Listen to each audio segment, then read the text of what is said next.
Her secret son became her billionaire CEO ex-husband's intern, and for 3 months they worked side by side without knowing the truth, until she made one mistake that changed everything. Part 1. The coffee had gone cold in Madelyn Wilson's trembling hands. She stood frozen in the marble lobby of Walker Technologies, her eyes fixed on the massive digital display mounted above the reception desk. The screen cycled through company achievements, employee spotlights, and corporate milestones with sterile efficiency. But it was the current image that had turned her blood to ice, a photograph from the recent intern orientation program, where 20 fresh-faced college students smiled at the camera, proud to have secured positions at one of Manhattan's most prestigious tech firms. Third row, fourth from the left. Those eyes, that smile. Ethan, her son, her secret, her entire world for the past 22 years. Standing among the interns at Walker Technologies, Davis Walker's company, the styrofoam cup slipped from her fingers, splashing lukewarm coffee across the polished floor. A security guard glanced her way, but Madelyn barely registered his concerned expression. Her mind was racing backward through 3 months of casual dinner conversations, of Ethan's excited chatter about his internship at this amazing tech company, of her deliberate refusal to ask too many questions because she'd been so consumed with her own career transition. 3 months. Her son had been working here for 3 months. Working for Davis Walker. The man who didn't know Ethan existed. The man Madelyn had spent over 2 decades ensuring would never know. "Ma'am, are you all right?" The security guard approached, pulling paper towels from a nearby dispenser. "Let me help you with that." Madelyn's throat constricted. "I'm fine," she managed, though her voice sounded foreign to her own ears. I need to see someone on the 14th floor." The lie came automatically. She wasn't scheduled to be here at all. She'd simply been passing by after a client meeting when she'd decided, on impulse, to grab coffee from the cafe across the street, the same cafe where she and Davis had shared countless morning conversations in another lifetime. Some self-destructive part of her had wanted to stand in that space again, to remember what it felt like before everything fell apart. Now, staring at her son's face on that screen, she understood that impulse for what it truly was, the universe's cruelest joke. The guard cleaned the spill with efficient movements, while Madelyn forced herself to breathe. In through the nose, out through the mouth. The technique her therapist had taught her for managing panic attacks. She'd needed it more in the past 5 years than in all the years before, as Ethan grew into a man who looked increasingly like his father with each passing day. Those same penetrating grey eyes, that same confident posture, the slight tilt of his head when he was thinking deeply about something. How had she convinced herself this day would never come? "The elevators are just around the corner," the guard said helpfully, gesturing toward the bank of silver doors. "Do you have an appointment?" "Yes," Madelyn lied again, smoother this time. 23 years of lying had made her extraordinarily skilled at it. 23 years of crafting a narrative where Ethan's father was a brief college romance, a boy who'd moved abroad before she discovered she was pregnant, impossible to track down. 23 years of being both mother and father, of building a life in Boston far enough from New York that random encounters felt impossible. Until 6 months ago, when the promotion she couldn't refuse had brought her back to Manhattan, until she'd convinced herself that in a city of 8 million people, the chances of crossing paths with Davis Walker were infinitesimal. Until her son, brilliant and ambitious and completely ignorant of the truth, had applied for an internship at Walker Technologies without mentioning the company name to her until it was too late to stop him. Madelyn's heels clicked against the marble as she walked toward the elevators, her mind no longer in control of her body. She should leave. She should turn around right now, walk out those glass doors, and pretend she'd never seen that photograph. She could call Ethan, suggest he explore other opportunities, manufacture some reason for him to quit before. Before what? Before Davis discovered the truth?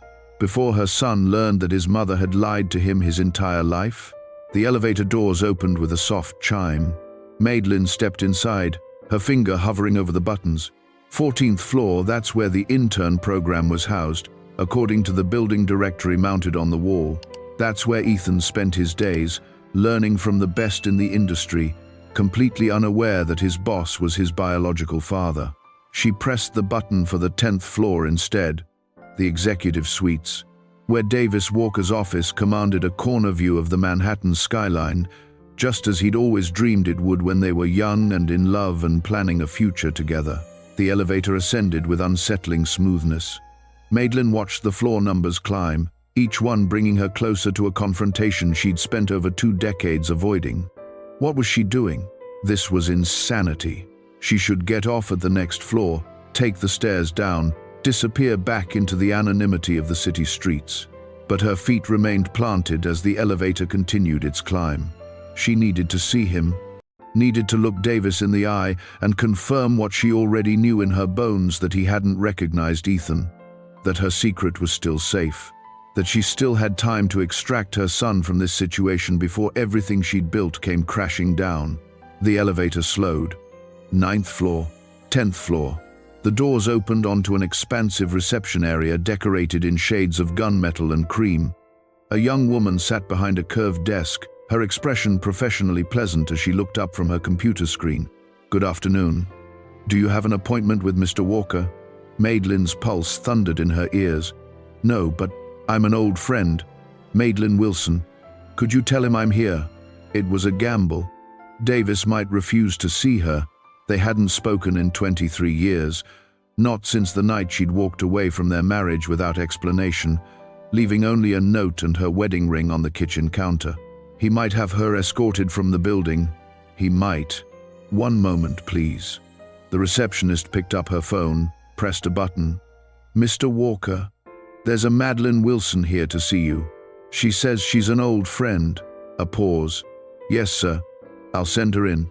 The receptionist hung up and smiled at Madelyn with newfound warmth. "He'll see you right away, through those double doors, last office on the right." Madelyn's legs felt disconnected from her body as she walked down the hallway. The walls were lined with framed patents and industry awards, a testament to everything Davis had accomplished in the years since she'd left. She'd followed his career from a distance. Of course, occasional Google searches in moments of weakness. LinkedIn updates, she told herself, meant nothing. She knew he'd never remarried, knew he'd poured everything into building this empire, knew she was the reason why. The double doors at the end of the hall stood ajar. Through the opening, Madelyn could see floor-to-ceiling windows offering a breathtaking view of the city. And there, silhouetted against that panoramic backdrop, stood Davis Walker. He'd aged well. At 45, his dark hair was threaded with distinguished silver at the temples. He'd maintained the athletic build, she remembered, though his shoulders seemed broader somehow, as if the weight of success had added physical mass to his frame. He wore a charcoal suit that probably cost a fortune, tailored perfectly to his body, but it was his eyes that stopped her breath. Those same grey eyes that haunted her dreams and stared back at her from her son's face every single day. Davis turned as she approached the doorway. For a long moment, they simply looked at each other across the expanse of his office. 23 years compressed into a single, loaded silence. Madelyn. Her name on his lips sent a shockwave through her system. His voice was deeper than she remembered, roughened by time and whatever pain she'd caused him. "After all these years, you just show up." She stepped into his office, hyper-aware of every detail. The leather furniture, the modern art on the walls, the complete absence of personal photographs. No family, no friends, no life beyond the company he'd built. "I know this is unexpected," she began, her carefully prepared words dissolving on her tongue. What had she planned to say? How did you begin a conversation like this? "Unexpected," Davis laughed, but there was no humor in the sound. "That's one way to describe it. 23 years, Madelyn. 23 years of silence. And you walk into my office like it's been 23 days. Davis, why are you here?" He moved closer, and she caught the scent of his cologne, different from what he used to wear, more expensive, but somehow still fundamentally him. "What could you possibly want after all this time?" The truth clawed at her throat. "Our son has been working for you for 3 months. Our son, who doesn't know you exist, who chose your company out of hundreds of possibilities, who sits in meetings with you and learns from you and has no idea he's learning from his own father. But the words wouldn't come out, because saying them meant destroying everything, meant explaining why she'd left, why she'd hidden Ethan's existence, why she'd robbed Davis of over 2 decades of fatherhood. Madelyn's voice cracked. I saw something. Downstairs, on the display screen. Davis frowned. The intern showcase? Her heart stopped. He knew. He had to know. This was all some elaborate trap, some cruel revenge for the way she'd disappeared from his life. They're good kids, Davis continued, walking to his desk and picking up a tablet. Smart, talented. We're lucky to have them this summer. Why do you ask? He didn't know. Despite working with Ethan for 3 months, despite surely having seen him countless times, Davis didn't recognize his own son. Relief and horror flooded through Madelyn in equal measure. No reason, she whispered. I thought I recognized someone. Davis studied her with those penetrating gray eyes, and she wondered if he could see through her the way he always used to. If he knew she was falling apart, that standing in his office was simultaneously the safest and most dangerous thing she'd done in 23 years. You look different, he said finally. Older, but still what? Still beautiful. The words seemed to surprise him as much as they surprised her. He set down the tablet, his jaw tightening. Still capable of walking into a room and making me forget every promise I made to myself about what I'd say if I ever saw you again. Madelyn's eyes burned with unshed tears. Davis, I'm sorry. For everything. For the way I left. Don't. He held up a hand. Don't apologize. Not now. Not after all this time. Whatever your reasons were, you made your choice. You left me, and I built this. He gestured to the office around them, to the empire visible through the windows. So maybe I should be thanking you. The bitterness in his voice cut deeper than anger would have. I need to go, Madelyn said abruptly. This was a mistake. She never should have come here. I shouldn't have. Madelyn, wait. Davis crossed the space between them in 3 strides. He didn't touch her, but he stood close enough that she could feel the heat radiating from his body. You didn't come here just to say hello after 23 years. What do you really want? I want to protect our son. I want to turn back time and make different choices. I want to tell you the truth, without destroying everything I've built. I want you to forgive me for the unforgivable. The words forging in her mind but wouldn't come out. I just wanted to see if you were happy, she said instead. If you'd built a good life. And? She looked at him, really looked at him, and saw the loneliness beneath the success. Saw the same ache she carried every day reflected back at her.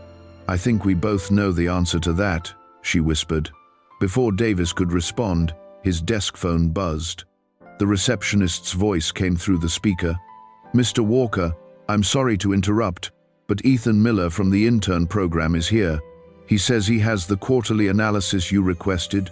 Madelyn's world tilted sideways. Ethan. Here. Now. She spun toward Davis, panic flooding her veins. I have to go, right now. But it was too late. The office door opened, and her son walked in, tablet in hand, completely focused on the screen in front of him. Mr. Walker, I think I found an interesting pattern in the Q2 data that might... Ethan looked up, and his words died as his eyes landed on Madelyn. Mom, what are you doing here? If you're watching this story unfold and wondering what you would do in Madelyn's position, keep a secret that protects everyone, or tell a truth that might destroy everything, drop a comment below. I'd love to hear your thoughts. And if you're just joining us, don't forget to hit that subscribe button, because this story is just getting started. And please, take this moment to let us know where in the world you're watching from. Now, let's continue. The silence in Davis Walker's office stretched like pulled taffy, sweet and dangerous and ready to snap. Ethan stood in the doorway, his expression cycling through confusion, surprise, and something close to embarrassment. His mother, his always composed, perpetually professional mother, looked like she'd seen a ghost. Her face had gone pale. Her hands clutched her purse with white-knuckled intensity. and her eyes held a wildness he'd never witnessed before. "Mom?" he repeated, stepping further into the office. "Seriously, what are you doing here?" Madelyn's mind raced through a dozen possible explanations, each one more implausible than the last. She could feel Davis's gaze burning into her, could sense the questions forming in his brilliant mind. 23 years of carefully maintained separation was crumbling in real time, and she was powerless to stop it. "I had a client meeting in the building," she managed, the lie tasting like ash on her tongue. "I thought I'd stop by and say hello to an old friend." Davis's sharp intake of breath was almost imperceptible, but Madelyn heard it. Old friend. The phrase was simultaneously too much and nowhere near enough to describe what they'd been to each other. Ethan's confusion deepened. He looked between his mother and his boss, trying to piece together a puzzle with missing pieces. "You know Mr. Walker? We went to college together," Madelyn said quickly. "A lifetime ago." "Actually," Davis interjected, his voice carefully neutral, "we were married." The words hung in the air like a detonation. Ethan's eyes widened. "You were married?" He turned to his mother, searching her face for confirmation of this impossible truth. "You were married to Davis Walker? My boss, Davis Walker?" Madelyn wanted the floor to open up and swallow her whole. This wasn't how it was supposed to happen. She'd scripted this conversation 1,000 times in her head. Over the years, the careful revelation, the controlled environment, the opportunity to explain before the truth destroyed everything. Not like this. Never like this. "It was a long time ago," she said weakly. "We were very young." "How young?" Ethan pressed. He had always been relentless in pursuit of information, a trait that made him an exceptional research analyst and a challenging son to keep secrets from. 22, Davis answered when Madelyn remained silent. He moved behind his desk, creating physical distance that felt both protective and accusatory. "We met freshman year at Columbia, married right after graduation." Ethan did the math instantly. Madelyn could see him calculating, processing. "So you would have been married when?" He trailed off, his expression shifting to something unreadable. "When I was born," Madelyn finished silently. "When you came into this world and changed everything." "It didn't work out," she said, forcing steadiness into her voice. "Sometimes people are better apart than together." Davis's jaw tightened almost imperceptibly. Madelyn recognized that Telly was angry, furiously, devastatingly angry, but controlling it with the same iron discipline he applied to everything else in his life. "Mr. Walker," Ethan said, professional instinct overriding his personal shock. "Should I come back later with the analysis?" "I don't want to interrupt." "No," Davis cut him off. "Stay. I want to see what you found." He gestured to the chair across from his desk. "Your mother was just leaving." It was a dismissal, polite but firm. Madelyn recognized the power play. Davis was asserting control over a situation that had spiraled beyond anyone's control. He wanted her gone so he could process what had just happened, so he could think. That terrified her more than anything else. "Ethan, we should talk later," Madelyn said, moving toward the door. "About all of this?" Her son nodded, still looking shell-shocked. "Yeah, definitely." Madelyn forced herself to walk out of that office with her head high and her spine straight, even though every instinct screamed at her to grab Ethan and run. She made it to the elevator, through the lobby, and halfway down the block before her legs gave out. She collapsed onto a bench near the waterfront, her breath coming in ragged gasps. Passers-by glanced at her with typical New York indifference, just another person having a breakdown in the middle of Manhattan. Nothing unusual. Her phone buzzed. A text from Ethan. "Mom, what the hell? You were married to a billionaire and never mentioned it?" Not, "Why did you hide this from me?" Not, "Who is my father?" Just shock at the biographical detail she'd omitted. Madelyn's fingers trembled as she typed back. "It's complicated. Can we talk tonight?"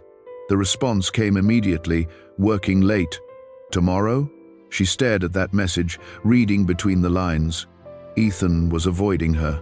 Her son, who called her every day without fail, who shared every detail of his life with enthusiastic openness, was putting distance between them, because he knew something was wrong. Even if he hadn't connected all the dots yet, Ethan's brilliant mind was already working the problem. 3 floors above the street, Davis Walker stood at his window and watched Madelyn's distant figure hurry away from his building. His hands were shaking, actually shaking for the first time since he'd received the divorce papers 23 years ago. Ethan Miller, the intern who'd impressed him from day one with his analytical brilliance and innovative thinking. The young man who reminded Davis of himself at that age, hungry, driven, determined to prove his worth. The young man who'd called Madelyn Wilson Mom. Davis turned back to where Ethan sat, completely absorbed in his tablet presentation, oblivious to the storm raging inside his boss's mind. The kid was good, exceptional, really. In 3 months, he'd contributed more valuable insights than analysts with years of experience. And he had Madelyn's eyes. Davis had noticed that the first day Ethan walked into orientation. Those unusual hazel eyes that shifted between green and gold depending on the light.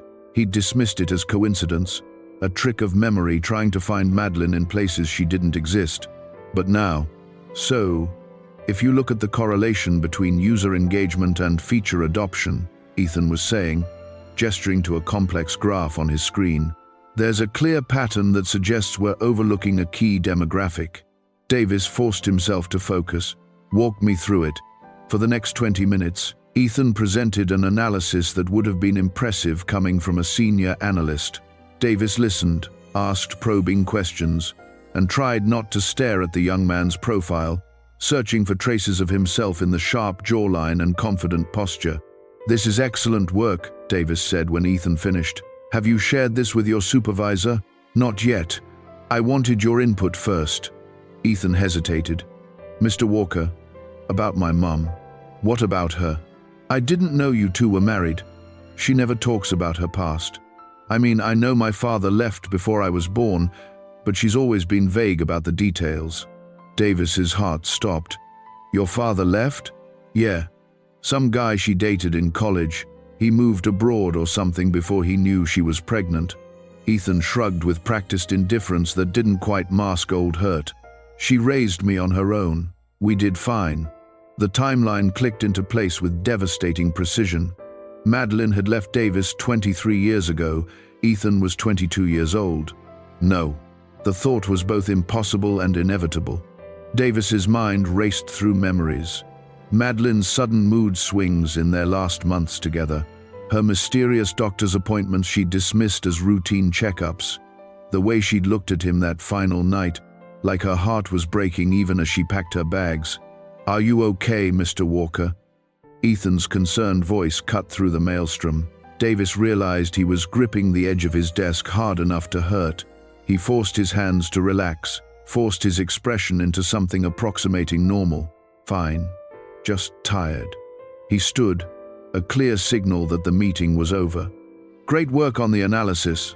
Send it to the senior team." Ethan gathered his things, heading for the door. Then he paused. "Mr. Walker, my mom, she's a good person. I don't know what happened between you two, but whatever it was, I'm sure she had her reasons." The words were meant to comfort, but they landed like blows. Davis managed a nod. "I'm sure she did." After Ethan left, Davis returned to his window.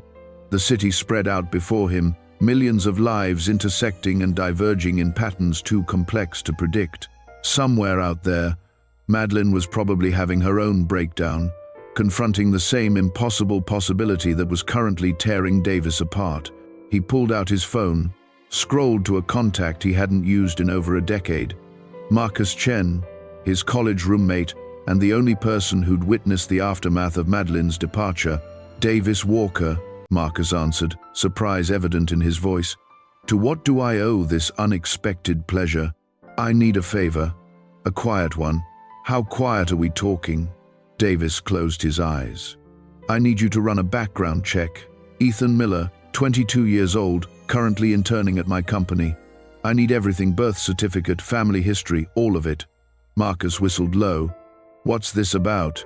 "I'll tell you when I know for sure." Davis's voice was hollow. "How fast can you get me the information?" "Give me 48 hours. I need it in 24. There was a pause. "Davis, you're scaring me. What's going on?" "Just Get me the information, Marcus. Please. After hanging up, Davis sank into his chair and pulled up the intern program files. Ethan Miller's application photo filled his screen, that confident smile, those intelligent eyes, that indefinable something that had drawn Davis to the kid from the start. He opened a locked drawer in his desk and pulled out a photograph so old it had started to yellow at the edges. His wedding day. He and Madelyn on the steps of City Hall, her in a simple white dress, him in his only suit. They looked impossibly young, impossibly happy, impossibly naive about how completely life could shatter. Davis studied Madelyn's face in the photo, then pulled up Ethan's file again. The eyes, the smile, the way they both tilted their heads when concentrating. His phone buzzed with an email from his assistant. Reminder: Intern Program Midsummer Review Meeting tomorrow, 2 p.m. All interns presenting their projects. Ethan would be there.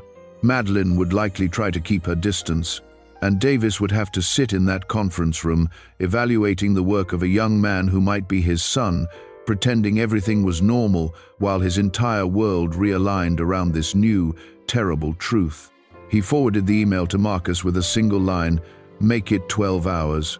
Across town, in her modest brownstone apartment in Brooklyn, Madelyn paced her living room like a caged animal.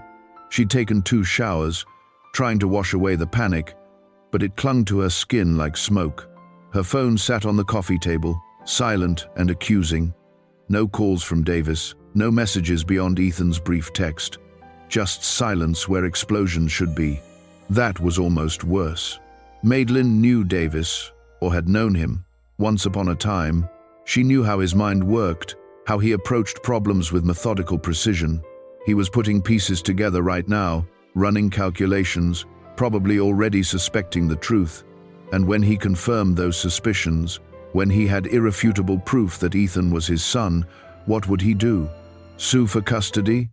Ethan was an adult, so that wouldn't work. Demand parental rights? Tell Ethan the truth himself? Destroy Madelyn's relationship with her son as revenge for the years she'd stolen from him? All of the above?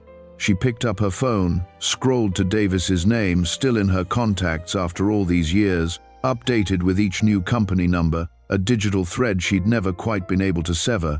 Her finger hovered over the call button. What would she even say? "I'm sorry I robbed you of watching your son grow up. I'm sorry I made the choice to walk away because I was 22 and terrified and convinced you'd resent me for trapping you with an unplanned pregnancy. I'm sorry I was a coward." The phone rang in her hand, and she nearly dropped it. Unknown number. "Hello? Miss Wilson? This is Janet Rodriguez from the intern program at Walker Technologies." Madelyn's heart stopped. "Yes, we're having a midsummer review tomorrow at 2 p.m., and several interns mentioned having family attend their presentations. Ethan put you down as his emergency contact, so I wanted to extend an invitation. It would mean a lot to the kids to have support." "No, absolutely not. There's no way I can sit in a room with both Davis and Ethan without completely falling apart." "I'll be there," Madelyn heard herself say. "Wonderful. See you tomorrow." After hanging up, Madelyn laughed, a slightly unhinged sound that would have concerned her if she'd had the capacity for self-awareness. Tomorrow.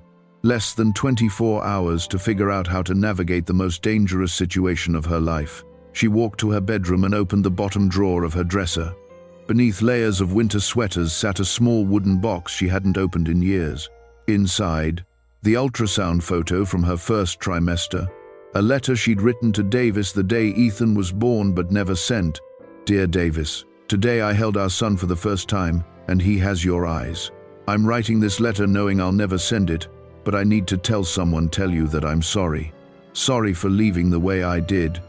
Sorry for not being brave enough to tell you the truth. Sorry for making this choice for both of us. I left because I loved you too much to trap you. You had dreams, Davis. Big, brilliant dreams that didn't include being a father at 22. I couldn't be the reason you gave up everything you wanted. I know that sounds like an excuse. Maybe it is. But I also know that you'll build an empire, and you'll do it without the weight of resentment that would have eventually destroyed us both. I named him Ethan. It means strong and enduring, and I hope he'll be both. I hope he'll have your intelligence and your determination. I hope he'll never need to know about the choice I made. I hope you're happy, Davis. That's all I ever wanted for you. Madelyn. She read the letter now, her vision blurring with tears. 22 years ago, she'd convinced herself she was doing the right thing, being noble, sacrificing her own happiness for Davis's future success.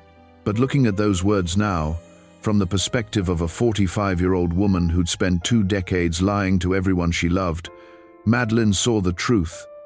She'd been a coward, a young, scared coward who'd made an irreversible choice and then spent the rest of her life justifying it.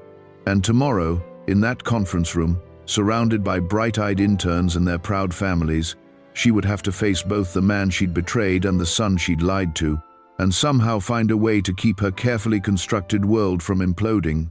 Madelyn returned the letter to its box, the ultrasound to its protective sleeve. Then she closed the drawer and walked to her window, staring out at the glittering Manhattan skyline where, somewhere among those towers of glass and steel, Davis Walker was probably looking at similar evidence and reaching the same devastating conclusion. The truth was coming. Inevitable as sunrise, destructive as a hurricane, and Madelyn had exactly 24 hours to decide whether to run from it one more time or finally face what she'd done. The email arrived at 6:47 a.m., while Madelyn was standing in her kitchen trying to convince herself that coffee and denial could carry her through the day ahead. From Davis Walker Dworker at walkertech.com. T.O. Madelyn Wilson. Subject: We need to talk. Madelyn. Meet me at Riverside Park, North Entrance, 8 a.m. Come alone. We both know why. Davis. Madelyn's hands shook so violently she had to set down her mug before she dropped it. The message was characteristically brief, devoid of emotion, purely functional. But those 4 words at the end, "We both know why," contained universes of accusation. He knew, or strongly suspected. Either way, the reckoning she'd dreaded for 23 years was about to happen in approximately 73 minutes. She typed and deleted a dozen responses before finally settling on a single word: okay. The shower ran cold while she stood beneath it, trying to shock her system into something resembling composure. She dressed in careful layers of armor, a tailored navy suit, minimal jewelry, her most professional heels, the outfit she wore to court when she needed to project absolute control. At 7:45, she stood in front of her bathroom mirror and practiced breathing. In through the nose, out through the mouth. Her therapist's voice echoed in her head. You can only control your own actions, Madelyn. Not his reactions, not the outcome, just your own truth. But what was her truth? That she'd been young and scared? That she'd convinced herself Davis would resent being trapped? That she'd chosen cowardice over courage every single day for over 2 decades? Her phone buzzed. Ethan, good luck with the presentation today, Mom. I'm actually kind of nervous. Weird, right? Madelyn's heart shattered. Her son, brilliant, confident Ethan, was nervous about impressing his boss, about impressing his father. And he had no idea that the next few hours might destroy everything he thought he knew about his life. She typed back, You're going to be amazing. I'm so proud of you. Always. Then she added, fingers trembling, No matter what happens today, remember that I love you more than anything in this world. Ethan's response, Mom, it's just a presentation. You're being weird. Love you too. If only you knew. Madelyn thought, grabbing her purse and heading for the door. Riverside Park was nearly empty at 8 in the morning, save for dedicated joggers and dog walkers going about their routines. Madelyn spotted Davis immediately, a solitary figure standing near the railing overlooking the Hudson River, his posture rigid with controlled tension. She approached slowly, her heels clicking against the concrete path. He didn't turn around, even though he must have heard her coming. 22 years old, Davis said without preamble, his voice carrying across the space between them. Born March 15th, which means Madelyn. He finally turned to face her, and the anguish in his eyes nearly drove her to her knees. Which means you were pregnant when you left me. It wasn't a question, but Madelyn answered anyway. Yes. The word hung between them, a confession and a condemnation all at once. Davis's jaw worked, muscles tensing and releasing as he processed the confirmation. "How long did you know?" "About 6 weeks before I left." 6 weeks. His laugh was sharp, bitter. 6 weeks you lived with me, ate meals with me, slept beside me and said nothing. 6 weeks you let me believe we were planning a future together while you were already planning your exit strategy.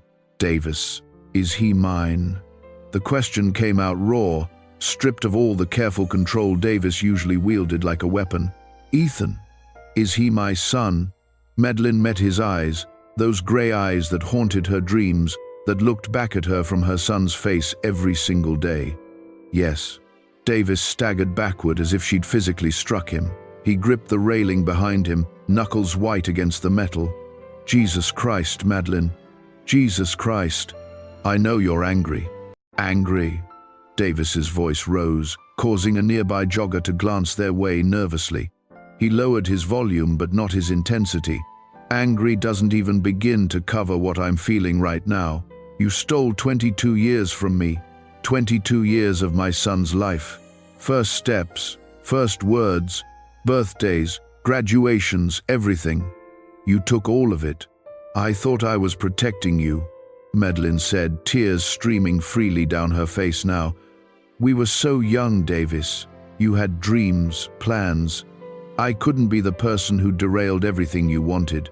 So you made that choice for me?" Davis pushed off the railing, closing the distance between them in 3 aggressive strides. "You decided, unilaterally, that I wasn't capable of being a father and pursuing my career? That I wouldn't want to know my own child existed? You would have married me out of obligation," Madelyn shot back. "You would have given up your graduate school plans, your startup dreams, everything. And eventually, you would have resented me for it. Resented us. You don't know that? Don't I?" Madelyn's voice broke. "I was already pregnant, Davis. We were already married, but barely. How long before you looked at that positive pregnancy test and saw the death of all your ambitions? How long before that resentment turned into something ugly?" Davis stared at her, breathing hard. "So instead, you ensured I'd spend the rest of my life wondering what I did wrong, why the woman I loved walked away without explanation. Do you have any idea what that did to me? What it's been like living with that question mark for over 2 decades. I left a note. 'I can't do this anymore. I'm sorry. Please don't look for me.'" Davis quoted from memory, each word etched in acid. 7 words, Madelyn. After 3 years together, after vows we made, after everything we shared, you left me 7 words and a wedding ring. The pain in his voice was unbearable. Madelyn wanted to look away, to run, to disappear back into the comfortable lies she'd built her life around. But she owed him this much, the truth, however devastating. "I was 22 years old and terrified," she whispered. "My own father had abandoned us when I was 3. I grew up watching my mother work 3 jobs, struggling every single day because some man decided parenthood was too hard. I couldn't do that to you, couldn't trap you the way my father was trapped. So you became him instead," Davis said quietly. "You did the abandoning. You're the one who decided our son would grow up without a father." The accuracy of that statement hit Madelyn like a physical blow. She'd spent so many years convincing herself she was different, that her choice was noble sacrifice rather than cowardice. But Davis was right. She'd done exactly what her father had done, walked away rather than face the difficult reality of parenthood. "I told Ethan his father was a college boyfriend who moved abroad," she admitted. "Someone I couldn't track down. I made you into a ghost. When you could have made me into a father." Davis turned back to the river, his shoulders sagging. "Did you ever plan to tell me? Was there ever a moment in the last 22 years when you thought, maybe Davis deserves to know his son exists?" "Every single day," Madelyn confessed. "Every birthday, every milestone, every time Ethan asked about you. But the lie had already grown so big, Davis. How could I tell him I'd lied his entire life? How could I tell you that I'd stolen over 2 decades from you? The truth became impossible. Until yesterday." "Until yesterday," she agreed. They stood in silence, watching early morning commuters begin to fill the park. Dog walkers and joggers and people with normal problems, uncomplicated lives. Madelyn envied them with an intensity that hurt. "He doesn't know," Davis finally said. It wasn't a question. "No. He thinks we were married and divorced before he was born. He has no idea. That I'm his father," Davis completed the sentence. "That for 3 months he's been working for his own father without knowing it. Jesus, Madelyn, the intern showcase is in 6 hours. What the hell are we supposed to do?" "I don't know." The admission felt like failure. Madelyn, who always had a plan, who'd spent 23 years carefully orchestrating her life to avoid exactly this situation, had no idea how to navigate what came next. Davis pulled out his phone, scrolling to something that made his expression harden. "I had a friend run a background check last night. Birth certificate lists father as unknown. Social security records, school enrollment, medical history, all of it lists just you as parent. You were thorough, I'll give you that." "I wasn't trying to erase you," Madelyn protested weakly. "Then what were you trying to do?" Davis demanded. "Because from where I'm standing, that's exactly what you did. You erased me from my own son's life so completely that even when we're working side by side, he doesn't see the resemblance." Madelyn had noticed that too, how Ethan had stood in Davis's office yesterday without the slightest flicker of recognition. The gray eyes, the posture, the mannerisms, but people see what they expect to see, and Ethan had no reason to expect his boss might be his biological father. "What are you going to do?" she asked quietly. Davis was silent for a long moment. "I don't know. Tell him the truth? Destroy his entire understanding of his life and his mother? Or keep lying, keep working with him every day knowing he's my son, while he remains completely ignorant? Davis, do you have any idea how much that kills me?" Davis's voice cracked. "Yesterday I spent an hour with him going over market analysis. He's brilliant, Madelyn, absolutely brilliant. And all I could think was, that's my son, and he doesn't know me." Fresh tears streamed down Madelyn's face. "I'm so sorry. God, Davis, I'm so sorry." "Sorry doesn't give me back 22 years, he said flatly. "Sorry doesn't give me first words or little league games or teaching him to drive. Sorry is just a word, Madelyn, it doesn't fix anything." A jogger passed close by, and they both fell silent, maintaining the fiction of normalcy. When she was out of earshot, Davis continued, his voice lower but no less intense. "Here's what's going to happen," he said. "Today's presentation goes forward as planned. We both attend, we both act normal, and we give Ethan his moment. He's worked hard, and he deserves that much. And after, we figure out how to tell him the truth without destroying him in the process." Davis finally looked at her directly, and the devastation in his eyes nearly broke her. "Because he deserves the truth, Madelyn. He deserves to know who his father is. And I deserve the chance to be that father, even if it's 22 years too late. What if he hates me?" The fear she'd carried for over 2 decades finally voiced. "What if telling him the truth means losing him forever?" "Then that's the consequence of the choice you made," Davis said without sympathy. "You lied to protect yourself, not him. Don't pretend otherwise." The words landed like blows, but Madelyn couldn't argue. He was right. She'd protected herself from Davis's potential resentment, from the difficulty of co-parenting, from the judgment of others. She'd wrapped those selfish motivations in noble intentions, but the core truth remained. She'd been a coward. "I never stopped loving you," she whispered. "That's why I left. I loved you too much to watch you grow to hate me." Davis's expression didn't soften. "You loved me so much that you took away my choice, my agency, my right to decide what kind of man and father I wanted to be. That's not love, Madelyn. That's control disguised as sacrifice." He was right about that too. All these years, she'd told herself she was being selfless, noble, protecting Davis from a burden he didn't want.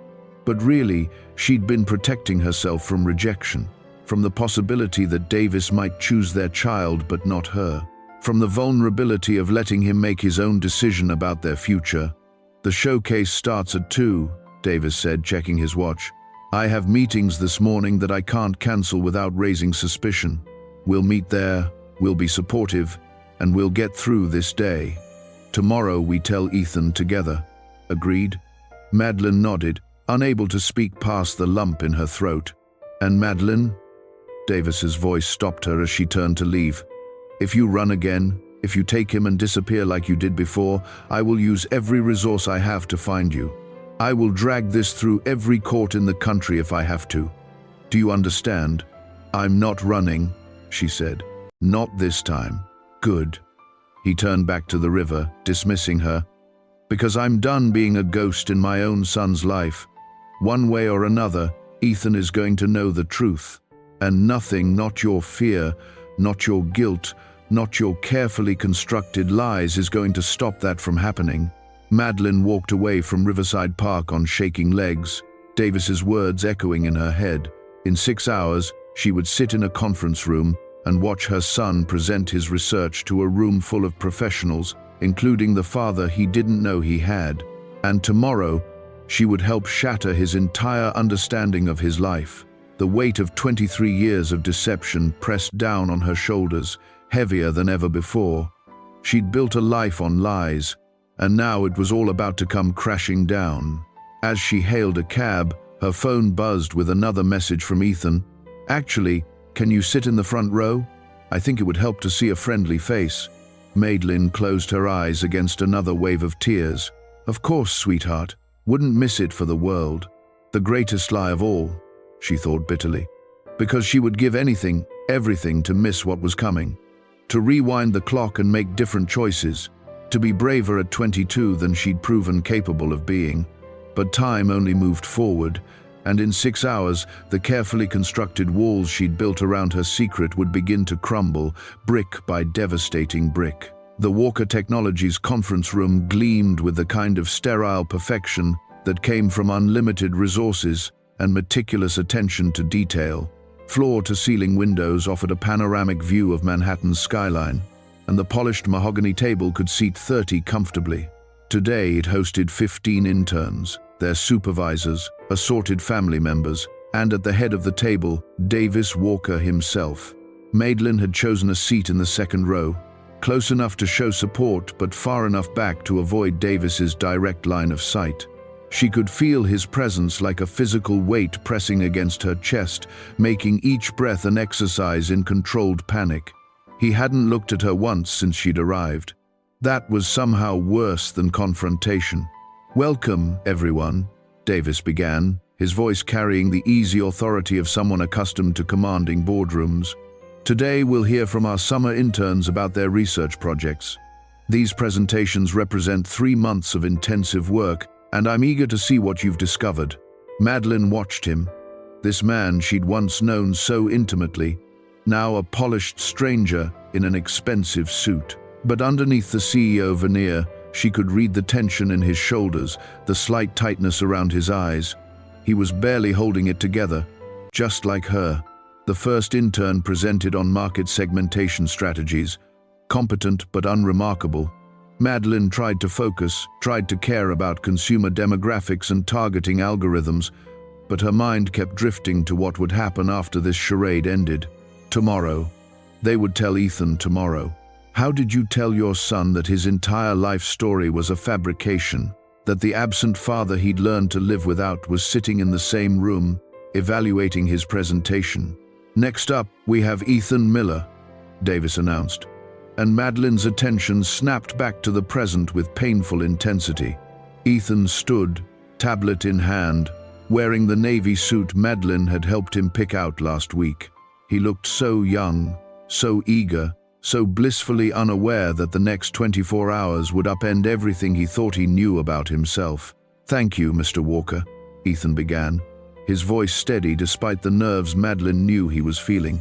"My project focuses on predictive analytics and user retention, specifically how we can leverage behavioral patterns to identify at-risk customers before they churn."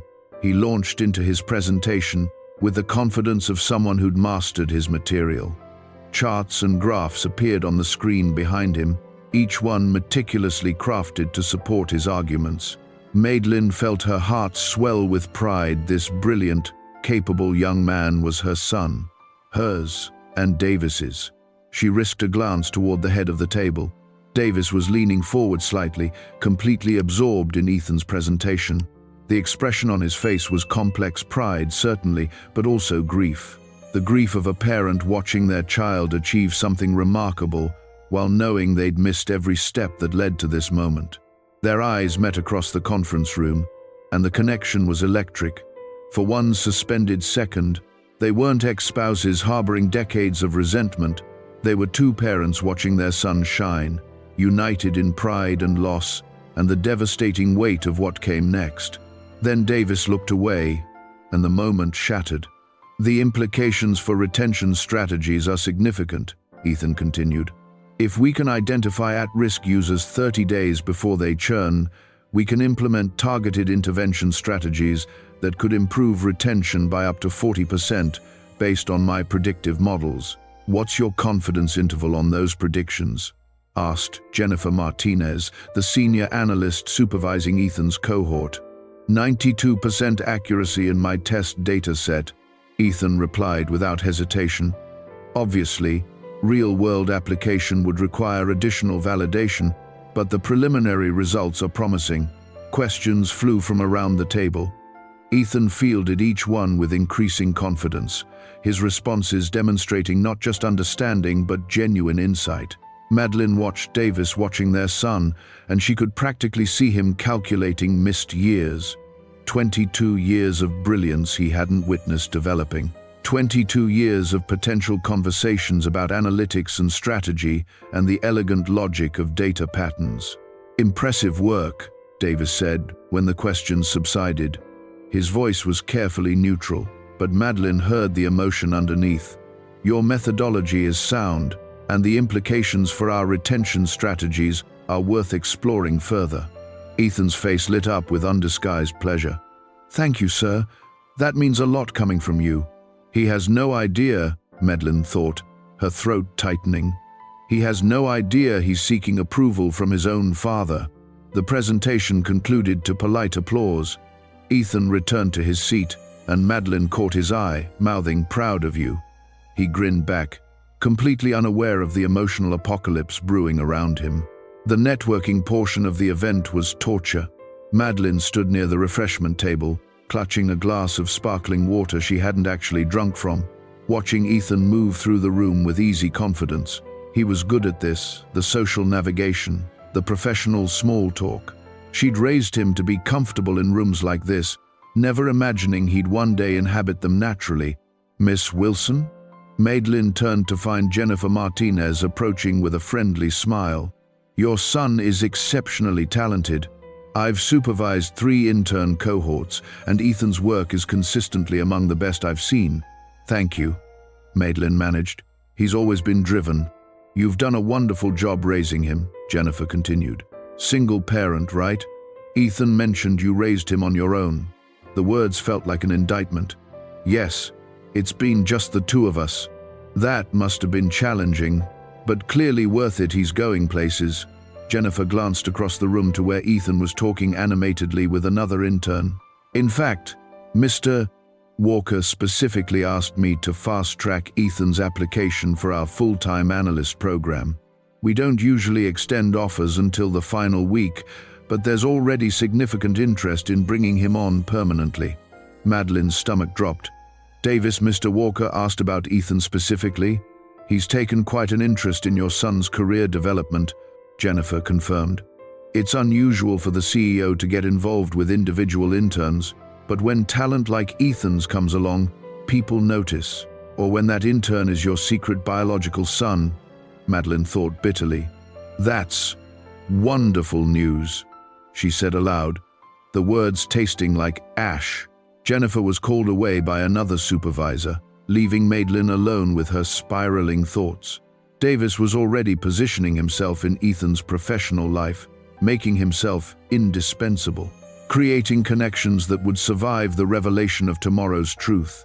Smart, strategic, utterly typical of the man Davis had become.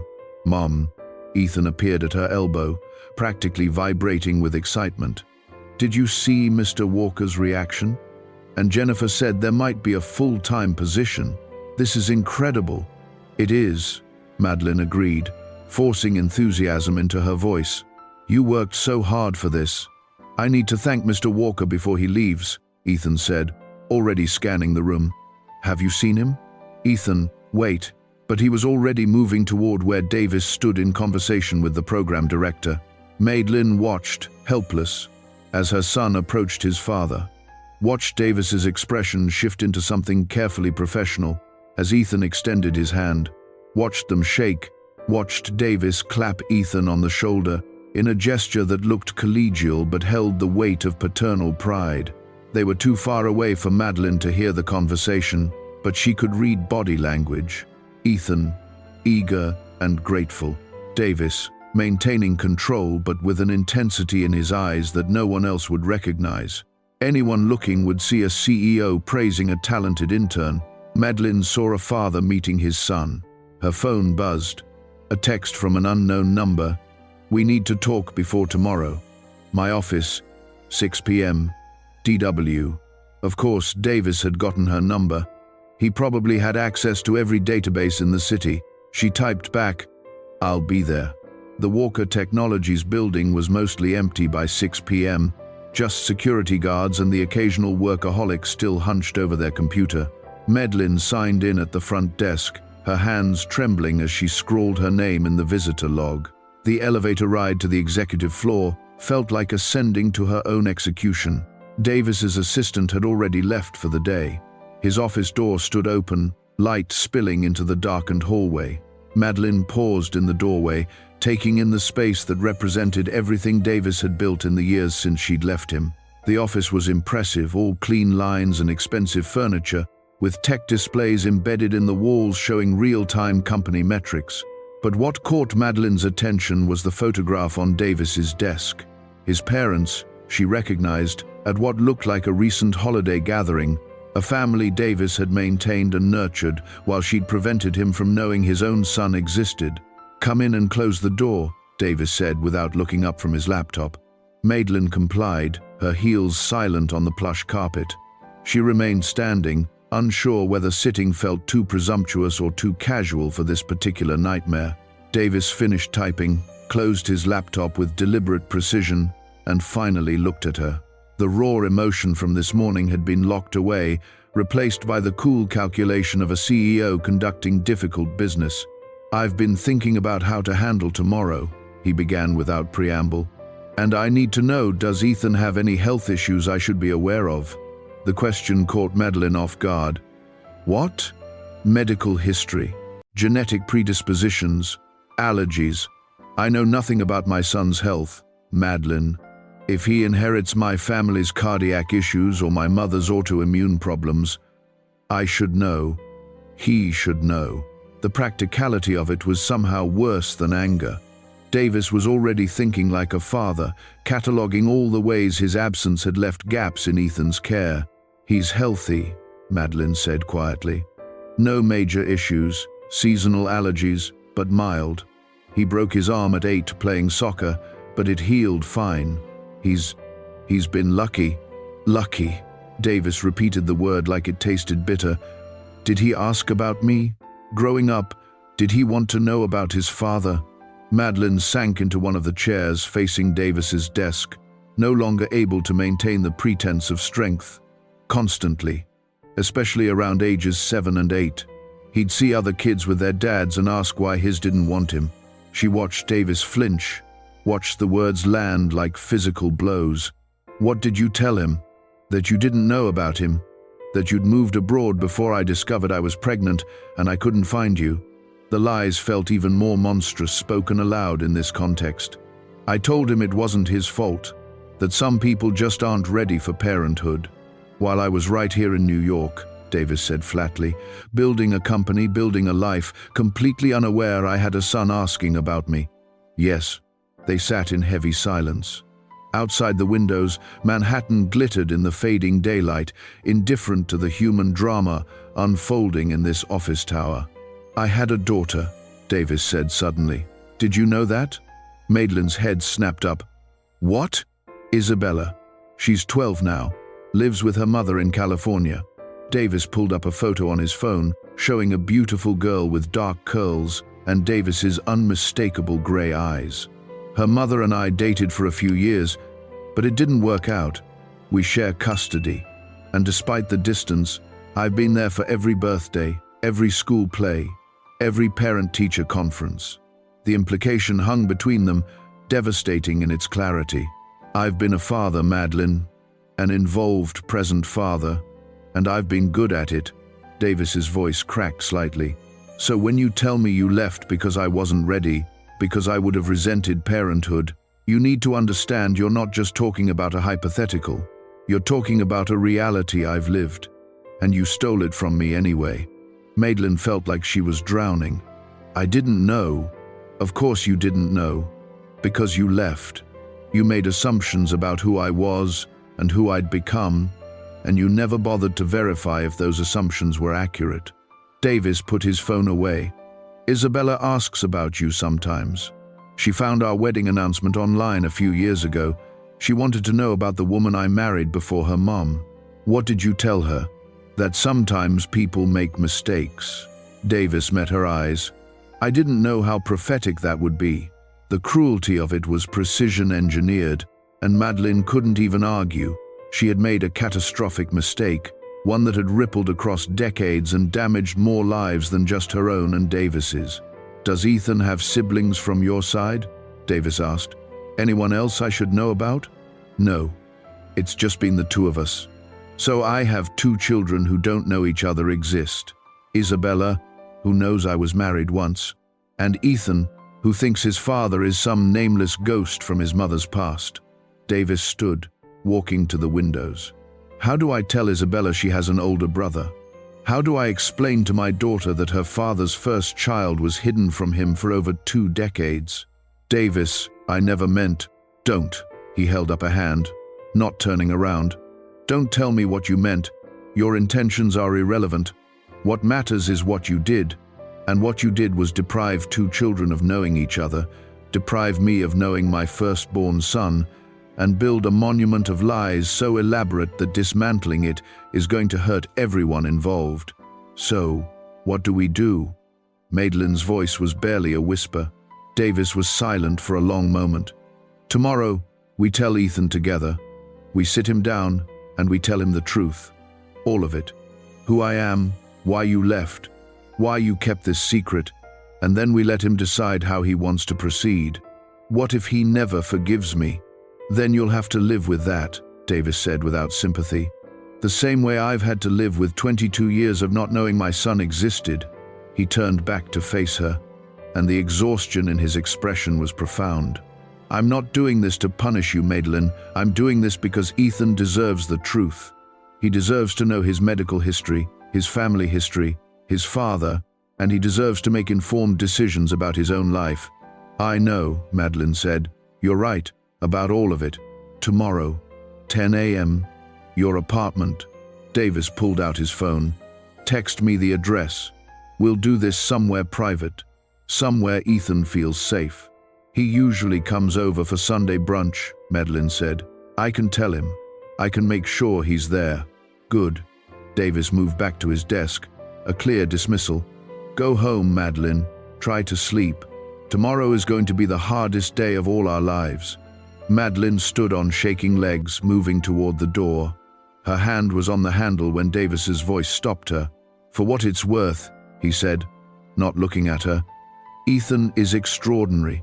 Whatever else you did wrong, you did right by him. He's smart, kind, driven everything I would want in a son. You should be proud of that. The words were meant as comfort, but they felt like breaking glass. I am proud, Madelyn whispered. He's the best thing I ever did. He's the best thing we ever did, Davis corrected. Tomorrow we stop pretending otherwise.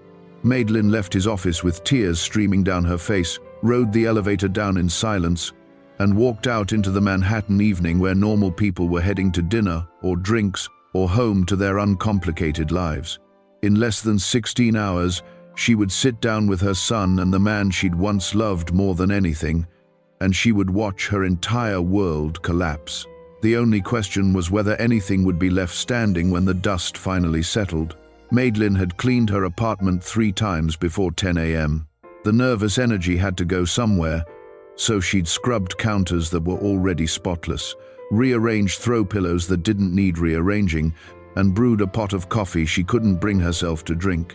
Now she stood in her living room, watching the clock tick toward the moment that would change everything. 9:47 a.m. Ethan would arrive any minute for their usual Sunday brunch. 9:51 a.m. Davis would follow shortly after. And then the careful architecture of lies she'd built over 23 years would come crashing down. The intercom buzzed. "Hey Mom, it's me." Ethan's cheerful voice crackled through the speaker. "I brought bagels from Russ and Daughters, your favorite."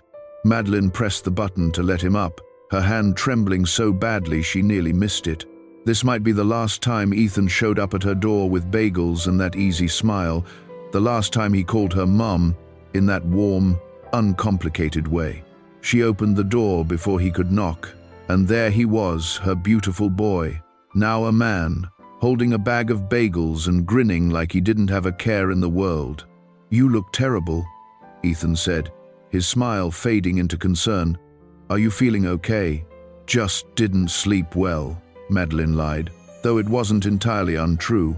She'd spent the night staring at her ceiling, rehearsing and discarding 1,000 different versions of the conversation to come. "Come in, sweetheart."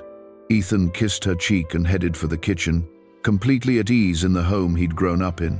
Madelyn watched him move through the familiar space, setting out plates and pulling cream cheese from the refrigerator with the unself-conscious comfort of someone who belonged. How many more times would he feel that sense of belonging here? "So, I've been thinking about the full-time offer," Ethan said, slicing a bagel.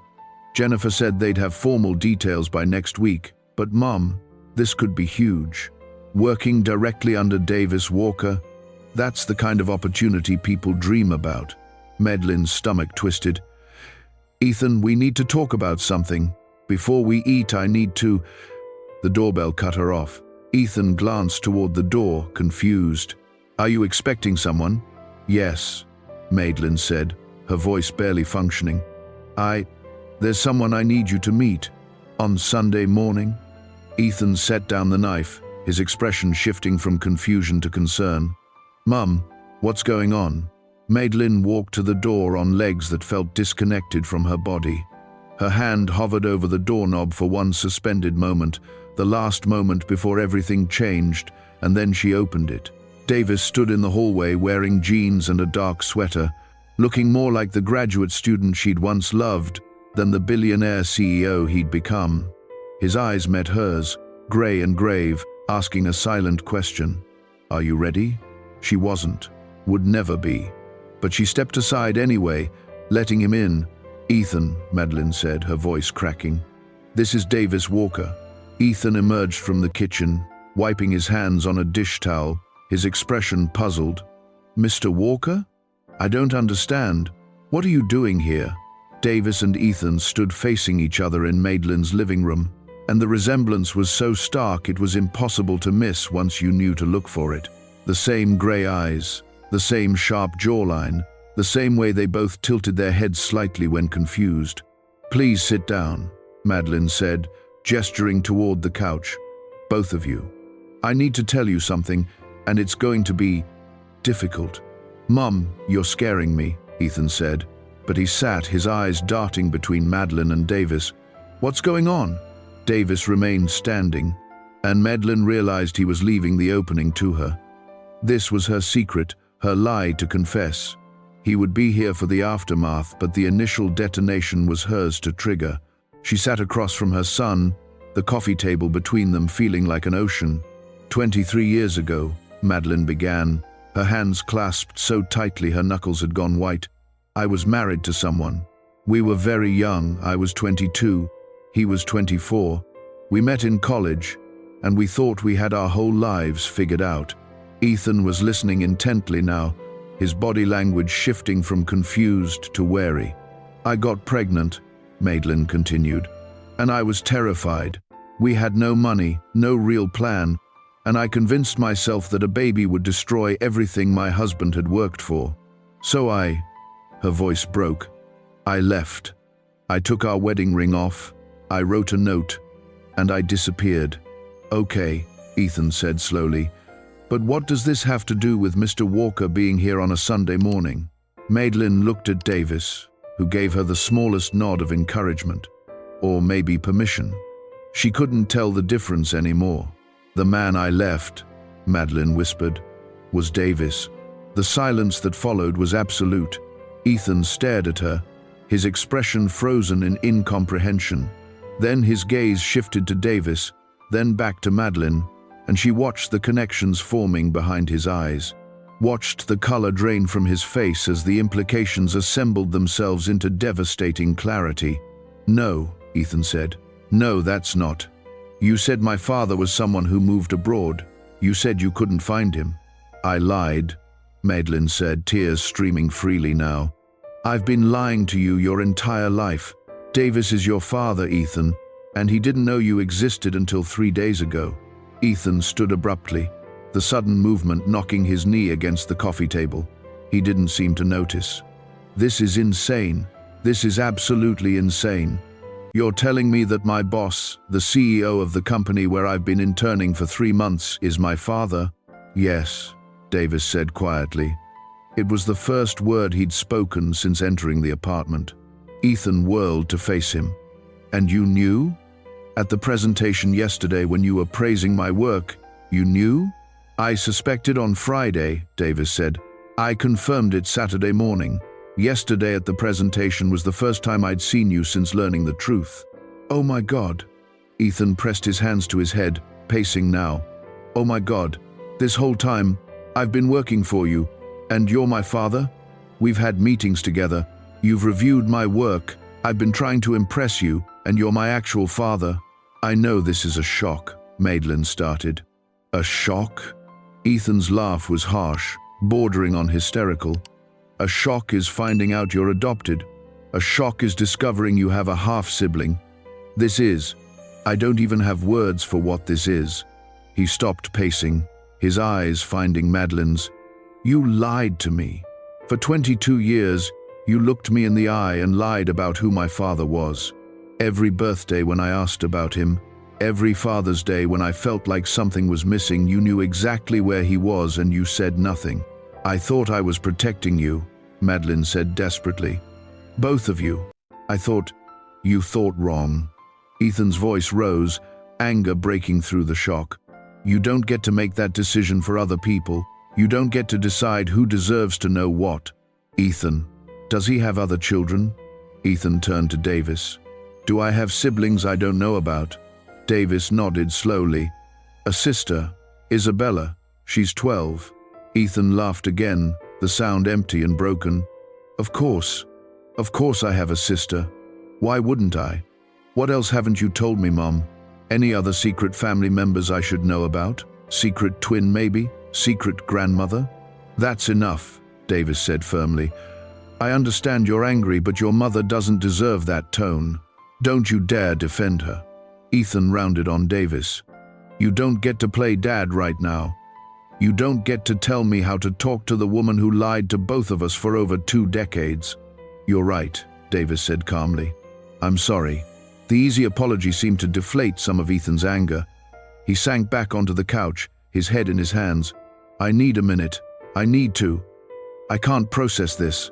Madelyn wanted to go to him, to comfort him the way she had when he was small and the world felt too big and confusing, but she'd forfeited that right the moment she'd chosen deception over truth. Can I ask you something? Ethan said, his voice muffled by his hands. Anything, Madelyn said. Ethan looked up, and the pain in his eyes was unbearable. Did you ever plan to tell me? Or were you just going to let me live my whole life not knowing who my father was? I thought about telling you every single day, Madelyn said. But the longer I waited, the harder it became. The lie grew so big that I didn't know how to dismantle it without destroying you. So you were going to keep destroying me slowly instead? Ethan asked. Death by 1,000 cuts of not knowing where I came from? I was wrong, Madelyn admitted. About all of it. I was young and scared, and I made a terrible choice, and then I was too much of a coward to fix it." Ethan turned to Davis. "Did you love her? Back then, I mean. Was it real?" "Yes," Davis said without hesitation. "I loved your mother very much. I was planning to build a life with her. And then she just left." "She left," Davis confirmed. "No explanation beyond a note. I spent months trying to find her, to understand what I'd done wrong. Eventually, I had to accept that she was gone, and I'd never know why. Until now," Ethan said. "Until now," Davis agreed. Ethan stood again, moving to the window. He stared out at the Manhattan skyline, his shoulders rigid with tension. "I need to know something, and I need you both to be completely honest with me. No more lies, no more protecting me from difficult truths. Can you do that?" "Yes," they said in unison. "Mom, did you keep me from him because you thought he wouldn't want me, or because you didn't want to share me?" The question hit like a physical blow. Madelyn opened her mouth to offer the comfortable lie that she'd been protecting Davis, protecting Ethan, protecting everyone but herself. But she'd promised honesty, and Ethan deserved at least that much. "Both," she whispered. "I was terrified Davis would resent being trapped, but I was also terrified that if he knew about you, he'd fight for custody, that I'd have to share you with his family, with his future partners, with a whole world of people who might take you away from me. So I told myself I was being noble, but really, I was being selfish." Ethan absorbed this in silence. Then he turned to Davis. "And you? What do you want from this situation? Now that you know about me, what exactly are you expecting?" Davis took a long breath before answering. "I want the chance to be your father, not to replace the life you've built, or to intrude where I'm not wanted, but to be present in whatever capacity you're comfortable with. I want to know you, Ethan, and I want you to know me, the real me, not just your CEO." "What if I don't want that?" Ethan asked. "What if I decide that 22 years of absence means you don't get to be my father?" Madelyn watched Davis absorb the possibility, watched him wrestle with the pain of it. "Then I'll respect that decision," Davis said finally. "But I hope you'll at least give me the chance to try. Not today, maybe not even soon, but eventually." Ethan nodded slowly, processing. "I need time. I need to think about all of this without you both staring at me like I'm about to shatter into a million pieces." "Of course," Madelyn said quickly. "Take all the time you need." "I'm going to go," Ethan said, grabbing his jacket from the back of the couch. "I need to be alone and figure out how I feel about any of this." "Ethan, please." Madelyn stood, but he held up a hand. "I'm not disappearing, Mom. I'm not doing what you did, but I need space." His eyes were wet with unshed tears. 22 years you've been my whole world, my only family. And now, I find out that was built on a lie. So I need to go somewhere and figure out who I actually am when everything I thought I knew is wrong."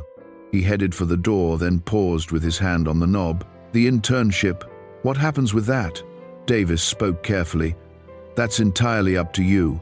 If you want to transfer to a different department or to a different company altogether, I'll make sure it happens with a glowing reference. If you want to continue as you are, that's also fine. Your professional future shouldn't be held hostage to our personal situation." "Our personal situation," Ethan repeated, testing the phrase. "That's one way to describe finding out your boss is your secret father." He opened the door. "I'll call you, Mum, when I'm ready. Just not today." "I love you," Madelyn said, her voice breaking. "More than anything in this world, I love you." "I know," Ethan said quietly. "That's the worst part. I know you love me, and you still lied to me every single day of my life." The door closed behind him with a soft click that echoed like a gunshot in the sudden silence. Madelyn stood frozen, staring at the closed door, her entire world having just walked out of it. She felt Davis's presence behind her but couldn't bring herself to turn around. "He'll come around," Davis said quietly. "He's hurt and angry, but he's smart. He'll process this and eventually he'll be ready to talk." "What if he doesn't?" Madelyn whispered. "What if I've lost him?" "Then we deal with that when it happens," Davis said. But right now we give him the space he asked for. Madelyn finally turned to face him. I'm sorry. God, Davis, I'm so sorry for all of it. I know, Davis said. But sorry doesn't change what happened. All we can do now is try to move forward. He moved toward the door, then paused. For what it's worth, you did a good job raising him. He's angry, but he's handling this with more maturity than most people would. That's because of you. The kindness in his voice was almost harder to bear than anger would have been. Will you tell Isabella? Madelyn asked. About Ethan? Eventually, Davis said. When Ethan's ready, she deserves to know she has a brother, but I won't drop that on her until we have some idea of what a relationship between them might look like. He left, and Madelyn was alone in her apartment, with the untouched bagels and the coffee she'd never drunk, and the wreckage of 23 years of lies scattered around her like broken glass. She sank onto the couch where her son had sat less than an hour ago, learning that his entire life had been built on deception, and she finally let herself break. The truth was out now. The secret that had poisoned everything was finally exposed to light. She just had to hope that anything could survive the aftermath. To be continued.